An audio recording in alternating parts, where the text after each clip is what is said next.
Lantas dengan status pandemi COVID-19 resmi dicabut dan secara otomatis status menjadi endemi, lantas bagaimana nasib industri kesehatan pasca penetapan endemi terlebih dengan hadirnya Omnibus Law RUU Kesehatan yang sempat mendapatkan penolakan para tenaga kesehatan? Kami akan bahasnya bersama dengan Danu Wicaksana, CEO Good Doctor Technology, dan Andi Marsali, Senior Vice President Alomedica. Selamat siang Pak Danu juga Pak Andi, apa kabarnya? Kabar baik. siang. Kabar baik. Saya akan ke Pak Danu terlebih dahulu. Pak Danu, belum lama ini kan Undang-Undang Kesehatan resmi disahkan. Lalu seperti apa sih Anda melihat RUU Kesehatan ini khususnya bagi industri kesehatan tanah air? Terima kasih Mbak Sasa, salam sehat semuanya. Good Doctor melihat RUU Kesehatan yang baru ini banyak sisi positifnya. Merupakan penyesuaian, penyempurnaan dari Undang-Undang Kesehatan sebelumnya. Ada 3 hal yang kita kasih penekanan di sini. Yang pertama adalah ada pasal mengenai akses layanan kesehatan diperluas. Di mana di situ ada penekanan terhadap telekesehatan atau telehealth. Itu kita sambut dengan sangat positif. Yang kedua ada juga pasal yang menyebutkan perubahan approach dari pemerintah dari yang dulunya fokus ke pengobatan atau kuratif menjadi lebih ke pencegahan atau promotif dan preventif. Menurut saya itu sangat positif. Dan yang ketiga ada juga pasal yang menyebutkan mengenai layanan digitalisasi informasi yang tadinya terfragmentasi sekali menjadi terintegrasi. Sehingga 3 hal tersebut membuat kita melihat RUU Kesehatan ini sangat positif. Jadi memang ada beberapa hal yang poin yang cukup bagus ya Pak, angin segar bagi industri kesehatan. Kalau pandangan Anda Pak Andi seperti apa? Terima kasih Mbak Sasha untuk undangannya. Jadi dari Alo Dokter kita juga melihat sama seperti Pak Danu sampaikan, positif perubahannya. Jadi kita lihat beberapa pasal disebutkan oleh Pak Danu, pasal 21, itu sudah disebutkan sekarang ada telekesehatan untuk pelayanan non-klinis dan juga ada telemedicine untuk pelayanan klinisnya. Yang sebelumnya tidak ada sama sekali dalam Undang-Undang Praktik Kedokteran yang dahulu. Dan thanks to pandemi COVID-19, jadi melihat bahwa kegiatan masyarakat sekarang sudah mulai banyak menggunakan telemedicine tadi. Ya. Termasuk juga pasal 169 tadi disebutkan. Jadi sekarang sudah ada rumahnya nih untuk telemedicine dan telekesehatan dari antar fasiankes dengan fasiankes juga dengan fasiankes dengan awam dengan masyarakat.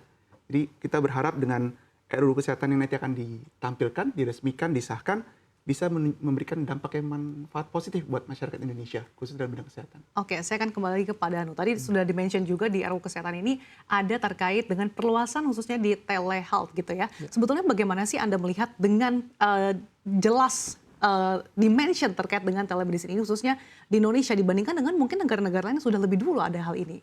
Iya, terima kasih. Jadi adopsi telemedicine atau telehealth ini memang terjadi dalam beberapa tahun terakhir, terutama pada saat pandemi. Bisa kita lihat bahwa pertumbuhan semua perusahaan telehealth, tidak hanya Good Doctor, itu tumbuh puluhan kali pada saat pandemi. Nah, kita melihat bahwa telehealth ini memang sangat berguna untuk masyarakat Indonesia. Tidak hanya kita sebagai pemain di sektor industri, ada satu perusahaan konsultan namanya McKinsey, itu melakukan research di Indonesia, consumer Indonesia, tahun 2020 dan tahun 2021. Mana kebiasaan baru yang akan Anda pertahankan setelah pandemi selesai. Jadi ada yang belajar online, ada yang telemedicine, telehealth, dan sebagainya. Ternyata 3 dari 4 orang merasa bahwa setelah pandemi mereka akan tetap menggunakan telehealth.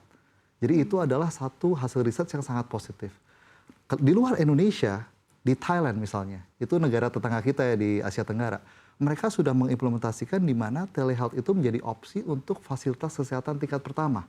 Jadi BPJS Thailand namanya NHSO itu memperbolehkan masyarakat Thailand jika memiliki simptom dan tidak mau atau memilih tidak untuk ke puskesmas atau klinik tingkat awal, mereka bisa memilih telehealth sebagai opsi untuk mendapatkan treatment secara online dan kalau perlu rujukan untuk ke fasilitas kesehatan secara offline.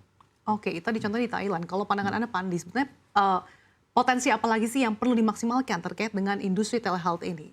Ya, jadi banyak sekali. Kalau dibandingkan dengan negara lain, negara kita termasuk unik. Kita ada kepulauan. Dengan demikian berarti akses masyarakat untuk ke dokter kurang lebih terbatas. Beda dengan negara yang bentuknya satu kontinen atau bukan kepulauan. Dan dari awal, sejak Alo Dokter berdiri, kita melihat bahwa tren untuk telemedicine ini tetap bertahan setelah pandemi selesai.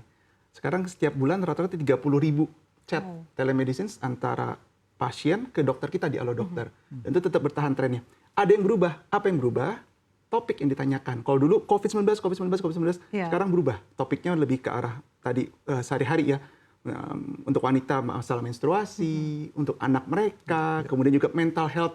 Itu nomor 3. Itu banyak ditanyakan juga di Alo Dokter juga. Untuk kedepannya kita berharap bahwa memang availability dokter makin baik, ketersediaan dokter di setiap daerah makin baik, aksesnya dari pasien kepada dokter juga lebih baik. Itu yang coba kita bangun lewat telemedicine tadi, menjadi jembatan untuk antara pasien ke dokter. Nggak harus dengan resep, ujung-ujungnya tapi bisa juga mendapatkan edukasi. Itu yang penting. Kadang-kadang kita melihat di WA group ya, edukasi medis kan, segala macam hoax, segala macam itu sulit untuk ditangani. Tapi dengan konsultasi artikel medis, konsultasi ke dokter, apa yang diberikan oleh dokter tentunya yang terbaik buat pasien dan jelas gitu, evidence based medicine. Oke, jadi bagaimana telemedicine ini betul-betul bisa memberikan edukasi, sosialisasi dan tentunya juga akses kesehatan bagi para masyarakat.